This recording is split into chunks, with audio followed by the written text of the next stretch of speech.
This conference will now be recorded.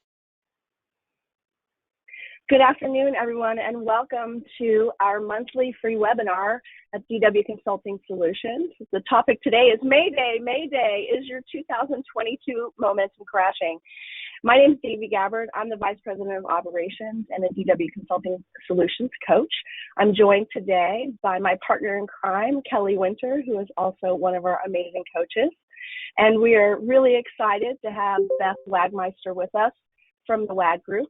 She is our ASL interpreter and is part of our commitment towards inclusivity and diversity. So we thank Beth for being here. Kelly, welcome. And Debbie Weems, our founder of the DW, has joined us today as well. And so I just want to start always with a moment of gratitude and say thank you, Debbie, and also Kelly and Beth for being a part of the team. We're looking forward to sharing this content today. So let's go ahead and get started. Kelly, why don't we kick things off? Absolutely. Thank you, Davey, and welcome everyone. We truly appreciate you taking the time to join us today. So we would just like to cover a couple of things here on our model, like the DW consulting model. So basically our principle is, who do people like to do business with? And it's definitely with those that they know, like, and trust.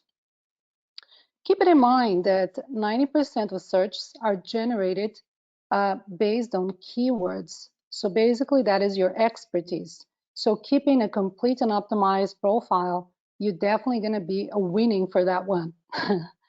Another thing is that is very, very important is that LinkedIn's research indicated that invitations are 5 times more likely to be accepted once you personalize to connect. Also, we remind you to send your thank you note for your new connection. That is certainly a great practice to keep. Build relationships first. Relationships building is the key. Don't ever pitch out of the gate and always engage in a way that brings value. For example, making introductions, share value with your network, referrals, and so forth. So now we'll dive into the presentation for today with Davey presenting the next positive mindset. Let's go started, Davey. Great. Thanks, Kelly. So inside the context of the topic today, we're going to talk about how to get back into momentum when maybe you've lost a little of energy towards your goals. And outside of that context, we want to remind you that maintaining a positive mindset is so important. And it is a practice, it is a skill that can be built. I've included some information on this slide from a HuffPost article that features Dr. Tim Sharp, and he is the Chief Happiness Officer at the Happiness Institute. His guidance is really spectacular, and having a positive mindset is a skill, just like how quickly you can type or how well you can use PowerPoint, and any other skill, professional or personal, that you develop, and it can be developed. And it can be enhanced and grown as an approach to life. So we always like to start things with a positive mindset, especially when we're going to talk about how maybe you're not doing so great, but how you can get back to being great. So while we take you through the presentation, we will be talking about assessing distractions, things like that. But we always want to do it from a positive mindset with the knowledge that today is the day to start fresh and start again. My 2 big takeaways from the article was this gratitude practice that Dr. Sharp shares with us, a daily routine, a daily ritual of gratitude. And even if it's the first thing you do when you wake up in the morning, to take a deep breath, and before you put your feet on the floor, itemize 5 things that you can be grateful for the day. And first and foremost, that you woke up, right? Every day that you wake up is a day to start over. And then the second part is really back to that mindset, shifting your mindset from I have to do something to I get to do something. And a lot of folks may think that's kind of just cosmetics on language, or very just kind of woo-woo. And I'll give you, it may be a little woo-woo, but it works.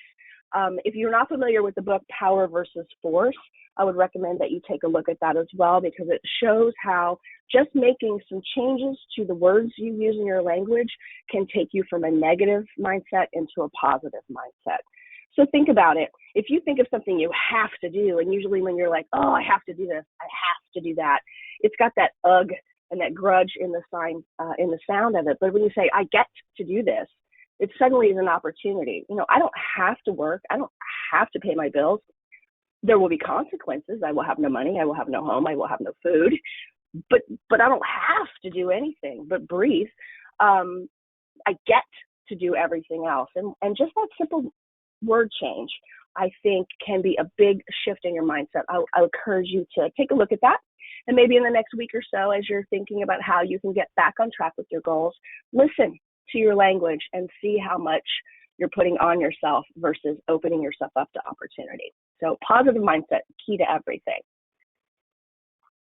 So let's talk about goal setting, because if you read anything about why goals are hard to keep and most people don't achieve their goals, it's because they're not really making goals. Goal setting is also a skill. So Kelly, tell us more about that. Certainly, let's dive in. Are we making goals or just aspirations? So goals are definitely part of everyday aspect, you know, in our business and life to provide a sense of direction and motivation. So it's really important to have a clear focus and clarify how important and the importance of that particular goal. So once we set goals, we can provide ourselves with targets to aim for. So we would like to share with you today a model here that is a SMART goal, which is used to help guide, you know, on goals settings. For instance, SMART is an acronym that stands for specific, measurable, achievable or attainable, realistic, and timely. So therefore, a SMART goal incorporates all these criteria to help focus your efforts and increase the chances of achieving your goals. We'll get started here as we can, you know, visualize on the chart. To be specific, you know, goals that are specific have significantly greater chance of being accomplished. To make a goal specific, for instance, we can ask a couple questions. For instance, who is involved in this goal? What do I want to accomplish? And so forth. A good example of that, it would be, I want to expand my LinkedIn network. That is a general goal. To be more specific, I would say, I want to extend invitations, engage with my network, be active at least X minutes a day. So that would be a more specific goal. Under measurable, a SMART goal have the criteria of measuring progress. So if there's no criteria, you will not be able to determine your progress and if you are on track to reach your goal. To make a goal measurable, you can ask a couple questions as well. How many or much? How do I have reached my goal? And what is the indicator of my progress? The next one is achievable, attainable. So a goal must be attainable, it must be achievable. So you can plan your steps and make mini goals along the way. So that's how you can get, yourself moving forward. The next one is being realistic. A goal must be realistic in that goal that can be realistically achieved given the available resources and time. So you're more likely to be realistically if you believe that it can be accomplished. For instance, a couple of questions here. Is the goal realistic and within reach? Is the goal reachable given the time and the resources? And the last one is timely. Timely, a goal always must have a time bound, and that is the way that you can establish a start and finish date. For instance, does my goal have a deadline? By when do you want to achieve your goal? So anchor to a specific date. It's really important to have that goal setting strategy because recent studies actually have shown that our brains are wired to seek completion. So when we recognize a task as complete, our brain releases dopamine, which makes you feel good and makes you want to repeat that. So why not follow that approach? And since we know that we have the tools to just move forward and like again, you have to just cut yourself some slacks and keep moving forward and achieve your goals. So now we have David with you talking, the next. Great, thanks, Kelly. So you're going to go through your goals. You've lost momentum. You're going to take a look at your goals. You're going to refine them and make sure that they're smart. And then the other thing we get to do is look at what we may be distracted by, and if we're allowing those distractions to sabotage our progress. Distractions and stress can create another type of brain chemistry and take us out of focus and into survival mode. And I'm not going to give you a brain chemistry class because I'm not a neurologist, but I know that it has a lot to do with cortisol and stress. So it's important that we assess and address our distractions, big and small. There are lots of things going on in the world that are stressful for all of us. And then there are maybe what you may think are smaller stressors, personal stressors. Chances are a lot of us are experiencing those stressors and distractions as well. The point we want to make now is you get to keep those distractions from getting in the way of your goals. And if you've done SMART goals, I think you'll be a lot clearer on the goals, and then you will be a lot clearer on what distractions may be getting in your way. It's easy to sabotage ourselves with these distractions and let them steal our momentum. Also, with the stressors that we're under, there are a lot of things going on in the world today.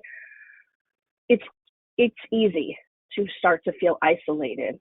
I know that when things started to get really crazy at the end of 2020, I just got off social media. I couldn't take it. I recognized that when I was on social media, I started to feel bad. I started to not like people. And so I got away from that because I recognized it was a distraction that was taking me into a negative mindset. So if you are starting to feel those feelings of isolation, seek comfort in your colleagues and your personal relationships, because I guarantee you, you are not going through anything alone, and most of us have experienced the same or similar types of stressors and distractions. And then remember, it's okay to not be okay. All right. I know that we are flooded with media of perfect lives and perfect people and perfect bodies and perfect photography and, the Kardashian lifestyle, which is not realistic for the majority of us. And so while it may be a guilty pleasure to read those magazines and participate in that kind of, take in that kind of media, if you find that it's making you feel ugly, unworthy, unsuccessful, it's a step away. And reach out to someone that can help you get back into your positive mindset. It's okay to not be okay. It's not okay to stay not okay and not ask for help. So take a look at those distractions and those things that may be getting in your way of staying focused on your goal. So Kelly, how can they do that? Yes, we always need to be honest and gentle with ourselves in general. And it's really, really important to have that courage to identify what's blocking us, what level you are stuck on, and that will help you identify the root cause so you can address it. Keeping in mind to have a positive approach. For instance, rather than look at what could go wrong, identify opportunities as your options that your options actually will create. And we all can lose momentum. And why that happens? Life gets in the way. So it's just some persons take longer than others to get back on track. That bump is a test to determine if you really want that goal. So the idea is to keep positive, moving forward, and a couple steps that you can follow here is work on something else. There is a quote here from Susie Casson. When you find yourself in the thickness of pursuing a goal or a dream, stop only to rest. Momentum builds success. So take time away from your goal to work on something else. Find a task or activity that brings you joy and focus. Removing yourself helps you rest and reset. So reconnect with the true reasons and you will start to be, back in no time. And the next one is seek a mentor. For instance, you can contact a coach to get suggestions on fixing a stagnant period in your life. Chances are that they are experienced, and and then they can give you an insight on restarting. And you can also consider getting someone to help you to get through the process. Another one is reevaluate your environment. One of the best ways to make changes in your life is to change your environment. This then changes you. That's from Robert Kiyosaki. Sometimes life gets in the way, other times your environment gets in the way. So taking a few moments to check your surroundings, is it conducive to achieving your goals? Are you around people and things that can help you be successful? So the success is a series of small wins. So you have to keep that in mind. And every day is a new day to start fresh. So the most important thing here is that do not beat yourself up about losing momentum. Acknowledge and look forward for any gaps and just take one step at a time. Before you know it, you will be flowing towards your goals like a stream. So now we'll have David talking about some corporate responsibility here with you. Thank you. If you've joined us the last few months, we have added a perspective, a focus to the DW Consulting Solutions platform. Of course, we're LinkedIn coaches, and that's what our focus is. But we also recognize that we have a big value to the network, to the number of folks that are inside the DW Consulting Solutions community. And so we want to highlight what we think are really good business practices that are proven to increase profitability.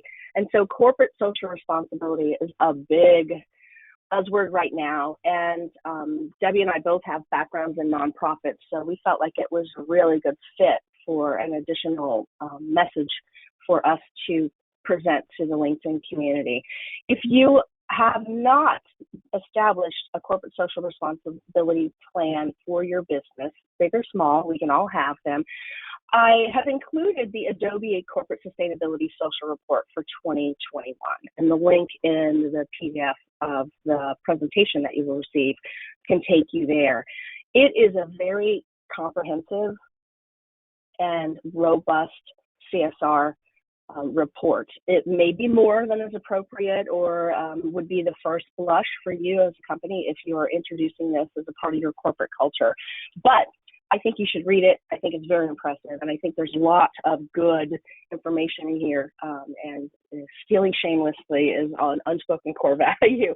So as you're becoming familiar with CSR, we're going to share with you who we think is doing it really, really well so that we can be inspired to do better for everyone. And so just a small note of why CSR is important as a corporate program, an added statistic today, 87% of millennials say they would change their purchasing behavior based on a company's active or not active commitment to CSR.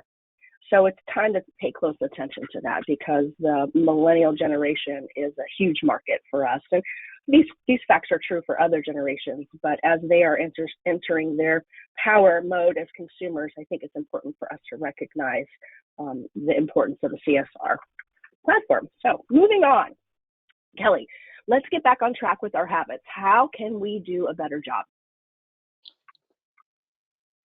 Certainly. Thank you, Davey. So the question is, how long does it take? And this is very, very personal because each one of us, we're all different. It may work in a short period of time or a longer period of time. They have this 30 days, rule that it should be long enough to help you create a new habit. So yet, according to many high achievers, it is a matter of just being consistently focused on the right things, keep it positive, and stay adaptable. So the idea is to create, small new daily routines that is an investment, in your professional growth. And this basically can apply to many aspects of our lives. And in particular, I would like to cover here some LinkedIn, daily action plans.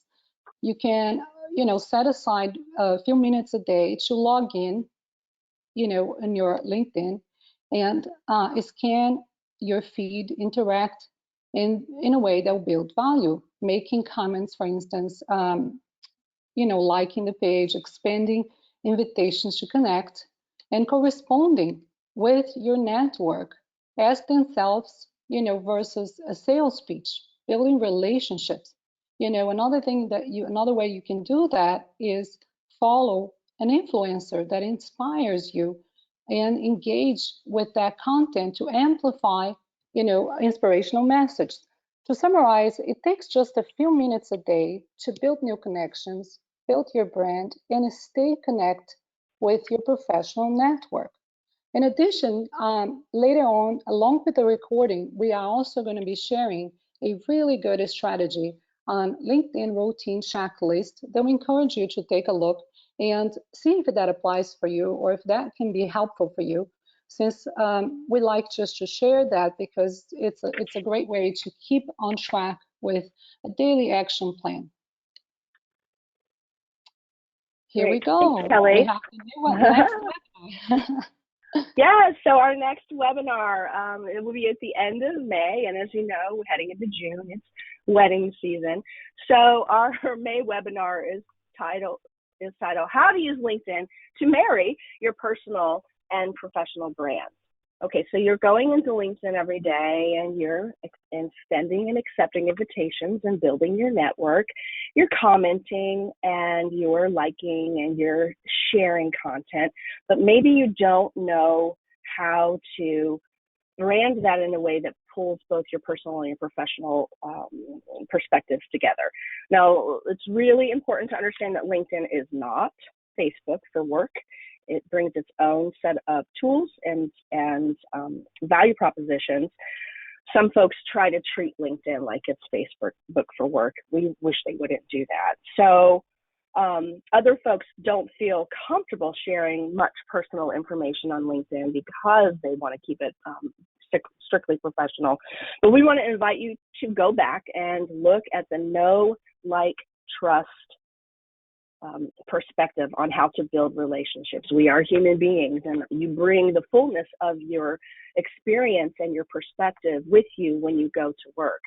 So no politics, no religion, no controversy, none of that on LinkedIn. But if you were going to have a water cooler conversation, what would you be talking about? If things that are important maybe in professional development, but not necessarily your specific industry that you're working in, it's still okay to post those things because we do talk about things at work besides work. What's important to you? How do you maintain your life-work balance? And what passions do you have outside of the office? Because you never know what type of synergy you may have with someone or similarities, and that helps build that relationship. So there's a way to share that in context, in a professional context. And if your personal pursuits, your personal passions seem like they're completely different than what your professional perspective may be, I guarantee you there's some synergy there. I sing, but I also coach. A girl's got to have a day job. So I have a degree in theater and I'm a performer, but I've also had a professional career. My singing is a big part of what I do. It's a big part of the time that I spend, my personal time, and it does impact my professional life because I bring that same passion to my work. And so by sharing the personal part of yourself that is professionally appropriate, you can marry your personal and your professional brands. There are things that are important to us at work about being working professionals, the work environment that you're in, the management that you're in or a part of, management skills, all of that is not industry specific. And so those are also things that you can share, comment, or create your own content about. So we're going to talk a lot about how to do that in a way that brings brings value proposition up for you, and then also helps you be a more whole representation of yourself. Because know, like, trust. We just keep going back to that. It's know, like, trust. And you have to be likable. And the best way to be likable is for someone to get to know you a little better. And so we're looking forward to covering that next month in our May webinar. Really excited about this one. That's part of my personal professional perspective and priority, is helping people learn how to marry their personal and professional brand. So I'm looking forward to you all joining us next month for that webinar. So speaking of let's get married, we also would like for you to get engaged. So Kelly, tell our people how they can get engaged with us. Certainly. If you haven't connected with us yet, please, I would love to see your invitations and follow us on LinkedIn. We always share a lot of content. And also, Debbie just recently started a wonderful newsletter. Continue to share informational, really helpful information about LinkedIn and updated tips and so forth. Subscribe to our monthly newsletter. There is another opportunity that you're going to get a lot of information and updates on LinkedIn. You can visit our website and download our free book. We are also on social channels, and we share videos and updates as well as tips, and may be helpful to you and to your business and your personal brand as well. We offer a complimentary 15-minute profile review, and the next slide you will see, our links where you can, schedule that appointment with us, since we would appreciate to review your profile, and we guarantee that we're going to definitely find ways that you can improve your presence and expand even more your network. Fantastic. Thanks, Kelly. This last slide has all of our contact information. So as Kelly said, if you haven't connected with us, please do. And if you have received a free profile review from us, we would encourage you to do it again. LinkedIn continues to add new features. And even if you've optimized your profile and you have thousands and thousands of connections and followers, I guarantee you that Debbie, Kelly, and I are going to find something that you can improve on your profile. And no selling, we promise, no strings attached, just another way for us to share with the LinkedIn community the value that we provide and help everybody do a better job on LinkedIn. So we're going to close out the webinar today. I want to thank you all for joining us. I want to remind you that at DW Consulting Solutions, time is money, and we will save you both. My name is Davy Gabbard. I want to thank my co-host, Kelly Winter, and our ASL interpreter, Beth Wagmeister from the WAG Group for joining us. We look forward to seeing you on LinkedIn and for you to join us at our webinar next month. Thanks so much, everyone, and have a great day.